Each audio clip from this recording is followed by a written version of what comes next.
may not know what Bamboo Ridge is. And in case you are one of those rare people, I would like to let you know that Bamboo Ridge is one of those rare self-perpetuating, self-supporting, holding on by the skin of their teeth presses that has existed since 1978. And it was in 1978 that two young men, who are no longer young, had decided to give voice to local writers from Hawaii because they didn't see them being published elsewhere. They said, if they're not going to do it, we're going to do it. And they have been able to keep us alive since 1978. So we thank them. Yes, it is the longest surviving, I think, self-perpetuating publication in Hawaii and maybe in the whole United States.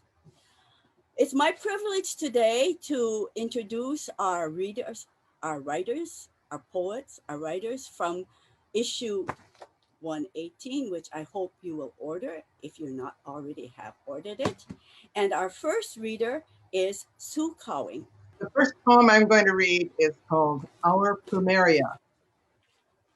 The gold plumeria we planted 50 years ago still stands by the window, roots reaching down and drinking in, branches dropping their blossoms and all their leaves every November, standing bare, then coming back in March, a promise, flowers first. The tree grew quietly by the window when robbers came and floods, when joy died and mothers and fathers died, when ideas came and prizes and rejections, when realizations came and were forgotten, when friends came to celebrate and left with flowers. This next poem I wrote after a friend and I visited the site of an ancient Native American city called Cahokia across the Mississippi from St. Louis. Cahokia was part of a vast Mississippian mound culture with its heyday back in the 12th century. It was a city comparable to the great cities of the Mayas, the Incas, and the Aztecs in sophistication of culture, of science, of arts, size, power, influence, trade, everything but gold. Cahokia, City of the Sun, is now a World Heritage, UNESCO World Heritage Site, and people come from all over the world to see it. But until I happened to stumble on a reference to it when I was doing research for a novel, even though I grew up in Illinois, I never knew about it. And most Americans don't know about it either. It should be a source of national pride and wonder. It's a kind of an otherworldly place to be. Time in Cahokia, a circle of cedar. We stood beside the center cedar pole of Woodhenge, the ancient solar calendar, hoping to watch the sun god rise, align with the pole of the autumn equinox. Thick clouds hid the actual sun that day, but the rising light revealed a young man in jeans standing beside us. He'd grown up near Cahokia, then moved away, and now was back, spending a lot of time here and in the surrounding woods. We'd walked those misty woods the day before, delighted by shocks of coral and sun-gold leaves against rain-blackened branches, wild turkey flocks pecking breakfast from the leaf fall, silent ballet of a dozen white-tailed deer vaulting through the browse line. There is more, the young man said. I have heard children running and laughing in those woods, and once a man in deerskin asked me without words what my intentions were. Okay, it's my pleasure to introduce Jennifer Hasegawa, whom I met just last week at the workshop for Renshi that we held. I'm going to read a couple poems from issue 118. The first one is called 2-Minute Memoir. When I was 18, I sold expensive clothes at the mall. Tourists and sex workers were the only ones who could ever afford to buy anything. Out on Kuhio Avenue on a Friday night, Chantel shouted, "Hooey girly, like the dress? Looks good, right?" And they were proud, and they saw that it was pleasing to the eye and that it was desired to make one wise. She set me up to babysit for the owner of the club she danced at. Tony had a baby and an ex-wife with no septum. As I stepped off the bus at his house at midnight, he'd get into a Rolls Royce and drive to the club. I'd put the baby to sleep, reading from my geology textbook, Mohorovic Discontinuity. And the Lord God said, "Behold, the man is become as one of us, to know good and evil." In the morning, I'd heat the griddle as the grill of his car made its way through the still dark suburb. He'd pay me right from a tight money clip and eat a stack of hotcakes like a sandwich. And so they ate it, and their eyes were open.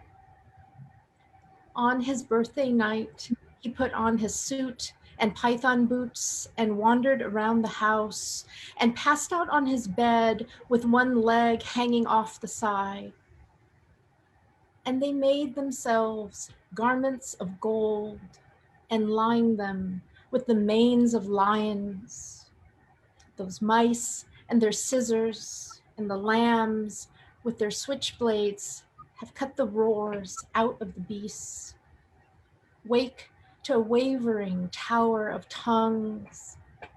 Hold the heavy paw of time, its slowing pulse, fooling you into thinking the future is farther, kinder than it is.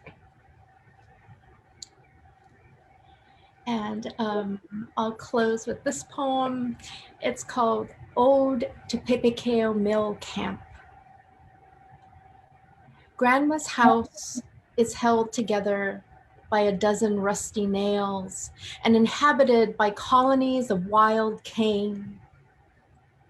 The front door is covered in lichen, growing in patterns that type out essays on forgetting. The road to her house crumbles at the edges and is split down the center. I scan the land for a shred of aloha fabric from Grandma's rag mop, or a shard of the tin roof that banged out bossa novas in rainstorms. In the sting of cane arrow against heart, I see her stepping into the raging overgrowth, her gray polyester dress hiked above her wrinkled knees, moving farther into the breach, deeper into the gulch of time. Where will she emerge? The first time I read Kapena Landgraf's work was for 108. We liked it so much. The Renshi poets put him in 108, and he was awarded the prize for being new to Bamboo Ridge. I'll be reading to you a pretty short little piece that I wrote actually a couple of years ago. Ever since moving home, it's been a little touch and go with my writing. I've been so busy teaching at HCC, but I've been managing to put a few words down. And this is one of the first pieces I wrote after I came home. And it stems from, for those of you in academia, you know that when you first start working somewhere, there's a whole bunch of meetings that you need to go to and workshops. So this is just one of those experiences I had. It's called maka, which in Hawaiian means eyes. It can mean dream. As you know, Hawaiian has many different meanings for singular words. So let's take a look here. He's only been here for 7 months, but in the conversation of place and culture, how different is that from a decade, a year, a lifetime, I thought. I'm just curious to know more about the culture, its ins and outs. The physics instructor finished. I give the guy credit. There's sincerity in his voice, an almost childlike demeanor to his wide smile and nuanced nod of thanks. I sit back and wait, listen. Local people, local culture, aloha spirit, mainland people and local people. And while they all speak, I slowly slip my hands into the warmth of my pockets. These workshops are always held in the coldest rooms. Then someone says it, blurts it out like a game show answer just before the buzzer. I'm not Hawaiian, but I feel like I lose interest. Someone beside me clears their throat. I glance over at her and make eye contact intentionally. She smiles, folds her arms, and swings her legs back and forth beneath the chair. Someone else talks about Hawaiians and host culture. He's young and says he is Hawaiian. I nod at his points. After he speaks, the conversation goes back to local, multiculturalism, and the melting pot metaphor. When the workshop is over, people congregate at the main entrance to continue the discourse. They block the doorway with a circle of wells and I thinks. I rock around the desk and leave out the back. The young guy who spoke about host culture is sitting on a step, soaking in the warmth of the afternoon Hilo sun, swiping his thumb across a large phone with a shattered screen. The woman who sat behind me is pulling away in her Chrysler minivan. I take my sunglasses from my head and wipe fingerprints from the lenses. My thin polyester shirt can't collect the oils, and the efforts turn the fingerprints into smears and smudges. On the drive home, I try to ignore the distortions.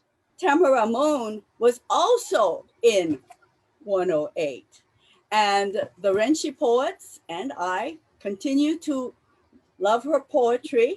She is an artist and writer who lives in Kailua. She teaches at the Honolulu Museum of Art School. Her poem, Kapena, is a result of a field trip. I wish I had been there with you. So I'll start. I'm going to read about 5 poems. The first one is Kapena, which is in this current issue. Kapena. We walk crabwise over rocks and rounded lumps of coral, sun flashing its last heat. The water glints bright and dark in alternating bands to the horizon. My hasty feet catch at the edge of tide pools, rippling with wave splatter.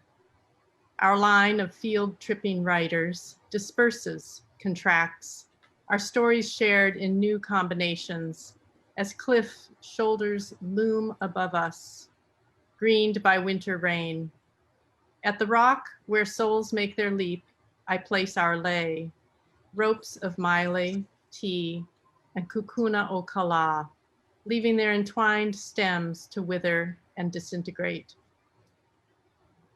Out on the point where seas collide, we unpack dinners and chit-chat until a seal snorts and we all turn to search for his sleek, dark head among the rocks.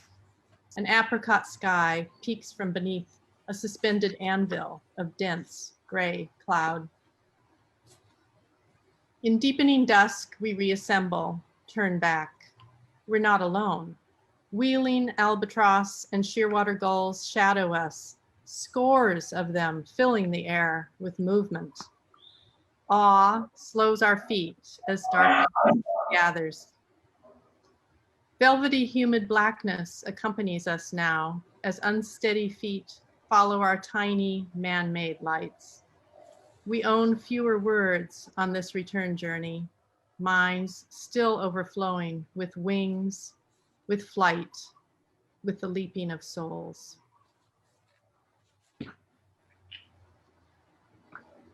The second poem has to do with another bird, as you'll see. This is called Seasonal Migration. I noticed for Sylvia when the first kolea appears again on our lawn, drab and wasted from its overseas travel. Scientists note the plover does not coast or land, but beats its wings 2 times per second for 50 hours straight, point A to point B. She loved all things furry or feathered, kittens, dogs, the resident chickens next door. Did she take inspiration from the kolea as I do, or simply admire the beauty of its transformation to plump, tuxedo sharp fashion plate, dressing for a new journey?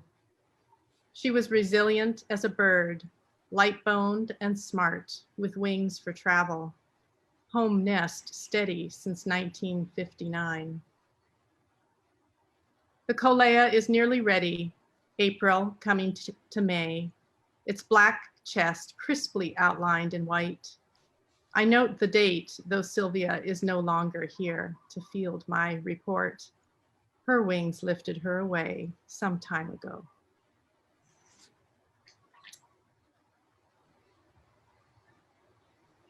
And now I have a couple poems that go back to childhood time. And this first one is takes place at a place called Olali Creek, which is a creek in Oregon. Witness at Olali Creek. Olali Creek hurtles and sings as I crouch on its banks, hypnotized by the shifting tumble of air bubbles. A tiny breeze here, close to the surface, is cold as vaporized ice, muting the summer sun on my folded legs. I curl like a snail, chin resting on knees. My brother, 8, stands upstream in his imaginary batter's box, tosses up a fir cone, swings his stick. The cone flies against a tree. He gets another one, knocks it foul into the water. Down it rides, bumping over boulders, dunked, then bobbing to the surface again. I track its lazy loop through an eddy, vowing to watch every detour until the creek bends out of sight. The fir cone merely a shadow now in white water, chuckling its way to the sea. The creek's churning lisp absorbs my brother's sportscaster chatter, unstoppable, nonsensical babble of box scores, batting averages, and decrees from the ump. I watch the forest and count the 12 kinds of green draping the hemlock tree from its drooping top to the newest needles at branch's tip. Under my hand lies moss so thick it cannot speak. My brother hits a high fly, mouth in nonstop narration, irrelevant against the patience of cedars. Scott Kikkawa. I think that the Renshi poets can say that we discovered Scott, because this is the first time he ever submitted to us. Here's the excerpt. And I'm doing this in detective monotone as always. This is set in 1953, just like Kona Winds, a few weeks after. It's got the same protagonist as in this book. She regarded me from under dark, thick lashes. What brings you out to Wailua on this hot day, detective? News, I said. Bad news. Jito? I nodded. I was staring at the glass globes in the bowl on the table. I brought my eyes up to meet hers and found she was looking at nothing, staring right through me as if I weren't there at all. She suddenly had the dead, dull eyes of a reptile on a wet leaf with no spark of thought behind them. Or maybe her eyes were always like that and I failed to notice them when I first looked at her. There was a lot more about Beverly Machida to notice at first glance. I braced myself for the wail and the convulsions. They didn't come. Instead, she stood up calmly and walked over to a credenza near the television set. She bent down and opened a pair of doors and produced a tray with a crystal decanter full of scotch and a couple of tumblers. She padded back to the coffee table in small mincing steps like a kimonoed geisha and set the tray down next to the koa bowl full of glass globes and removed the diamond-like stopper from the decanter. She looked up at me with a wide smile. Drink? Why not? Her small hands lifted the decanter with improbable ease and poured the dark amber liquid generously into the cut crystal tumblers. It was the most dumbfounding thing I had ever seen. In my short time in homicide, I had broken the horrible news to newly made widows a number of times. I had witnessed the loud, terrible wail from the Portuguese matron who clenched her flour-covered fists and beat them on her huge apron. I had witnessed the silent, intense stare of the Japanese housewife with watery eyes who was broken into 1,000 pieces under the quiet facade of dignity. And everything else I had seen was something between the two. The young Kanaka newlywed who repeated, "Oh my God," over and over again. The old Filipino plantation matriarch who crossed herself and bawled into her brown hands. The Hawai'i socialite who dug her fingernails into your forearm and asked, "Are you sure? There must be some mistake." Beverly Machida was something I had never seen before. She coolly handed me the tumbler and stood close enough to my chair so I could feel her heat, watching me take my first sip of scotch. Her right hand rested on the dramatic curve of her hip, and she reached out with her left hand to fix the lapel of my coat, all the while humming a Cole Porter tune with a lascivious huskiness just under her breath. I stiffened unnaturally when her hand touched my clothing and my blood ran cold. This was the strangest manifestation of shock I had ever seen. She sat back down and took up the other tumbler, draining half of it in a single pull. She set it back down on the tray, looked up at me, and smiled some more. I thought I smiled back, but I didn't really. I flinched. It only felt like I smiled. "We found remains in a cane field in Kunia," I said, just to fill the air with something other than my discomfort. "I already knew he was gone," she said, almost dreamily, still smiling and still looking right at me, but not really at me, like she was looking at a spot in the air where my head was. "How?" "I felt it, and Basho told me so." "The monk in the ford?" "Yes, he's my spiritual counselor." "How did he know?" "He said it was the way of things, that Jiro yearned to be one with the fabric of eternity, to add his own light to the lights of those who had already achieved that oneness. Basho said that he was there up in the tapestry of lights, shining more brightly than ever, even more so than he did here with us." "He said that? Just now, before he left?" I took another sip of my scotch. It burned on the way down. "Yes," she said, almost giggling. "Lucky guess.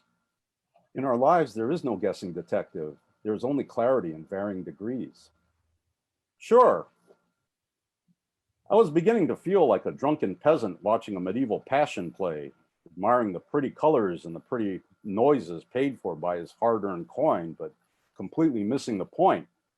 Beverly Machida sat there staring in my direction with a vacant smile on her tanned face. She raised her tumbler to her lips and drained the rest of her drink. I did the same. "Another drink, detective?" "By all means." She poured another drink for both of us, just as stiff as the last. I watched her raise her tumbler to her lips with both hands and nearly empty it. I didn't touch mine. I looked at her, trying to determine if her queer behavior was some off the deep end reaction to the news that her husband was dead.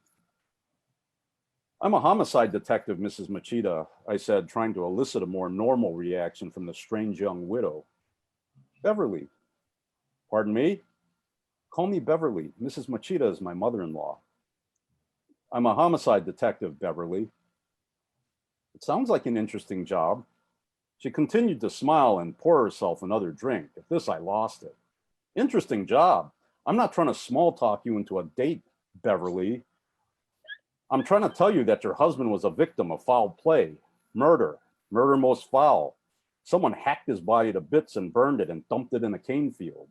Does that mean anything to you?" She set her tumbler down on the coffee table and her smile became a spoonful sweeter. "It doesn't matter how he got there, detective," she said, now looking just a little medicated as well as inscrutable. "He's one with all existence, the way he always wanted to be." "Stop. No more mystic proclamations or introspective talk of the fabric of existence or any other assorted Buddhist mumbo jumbo. I'm trying to tell you that someone killed Jiro Machida and cut him up and incinerated his pieces, then buried them in the middle of a kunia cane field. Jiro Machida, your husband. Would you do me a big favor and play along just a little bit? If you don't want to cry, you can sit there and look astonished or angry or even catatonic. Just don't be serene. I might get hysterical if you give me more serene. You're tense, she said, smiling like a jade carving. Would you like a massage? I shot up out of the koa chair and nearly sent my tumbler of scotch hurtling to the floor. I need to use your bathroom, I said.